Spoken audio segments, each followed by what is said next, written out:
Weinzimmer here. I'm a vocal health educator and the founder of Voice Body Connection. And today in my How to Warm Up video series, we've gotten to the point of articulation again.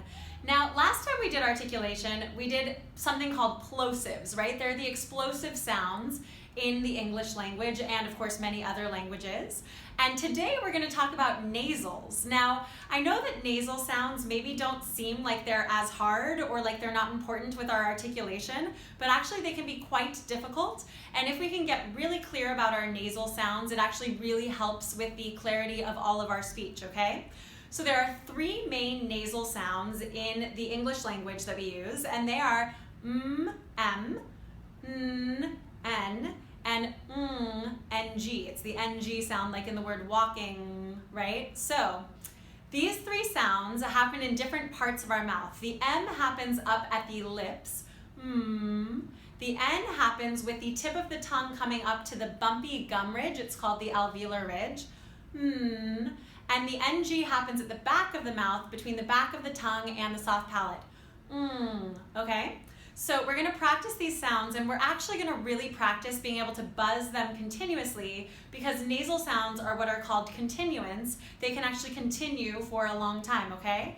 So the M sound is really valuable because if nothing else is obstructing the flow of our voice as it flows up and through energetically, then we should feel a buzz on our lips. So do your M sound, and you can even put your fingers on your lips if it's helpful to you. See if you can feel the buzz on your lips. And you can even do something like agreeing with someone, imagining that you're agreeing with someone. Now, if you were squeezing the muscles in your throat, that would be like squeezing the toothpaste tube. Remember that guy? The toothpaste tube in the middle, and then that would dampen the vibrations meeting your lips. So it's a really good diagnostic that things are more released in the throat. And of course, you could do a little bit of laryngeal massage if you needed to. You can reference that video in order to make sure that you're getting your vibration all the way to your lips. Right? Now, same thing. This time we're going to feel the buzz on the hard palate. With the N. Maybe you disagree with someone this time. Right? So practice that. See if your tongue can be, it has to be somewhat engaged, but if it can be as easy as possible. And then practice the back of the mouth, the NG.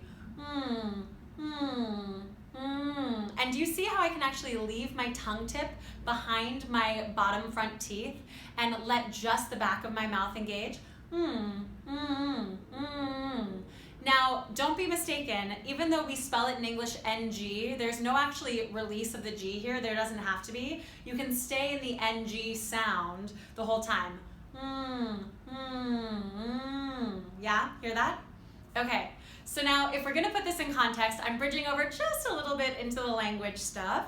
If we're gonna put this in context, then we can put it in a couple different words that you can practice. And the really cool thing about nasals as well that I haven't even mentioned yet that's so important is that nasals involve our soft palate, okay? So nasal sounds go through the nose, which means that the soft palate, which lifts and closes most of the time we're making sound, has to drop to allow the sound to travel up into our nasal passages and out, okay?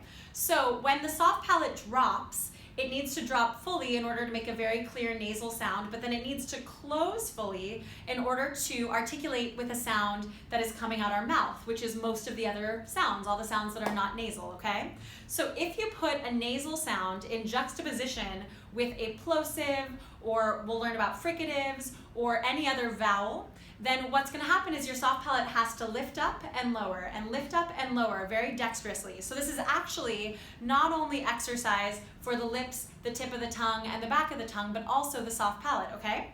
So the words we're going to do, the word for M is hamper, hamper, hamper. And make sure you're making a long M, that you're really getting a buzz in your M while you say the word. Hamper, hamper, and a really clear P, okay? Now try the word handy, handy, handy, handy. Feel how your tongue comes up to the bumpy ridge for the N and then explodes away from there for the D. Handy, handy, right? You want to say that really clearly with a strong D, okay?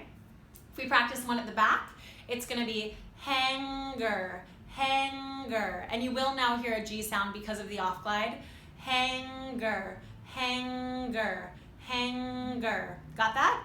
Really clear. So we've got hamper at the front, handy at the middle, and hanger at the back. I guess I had a household theme today.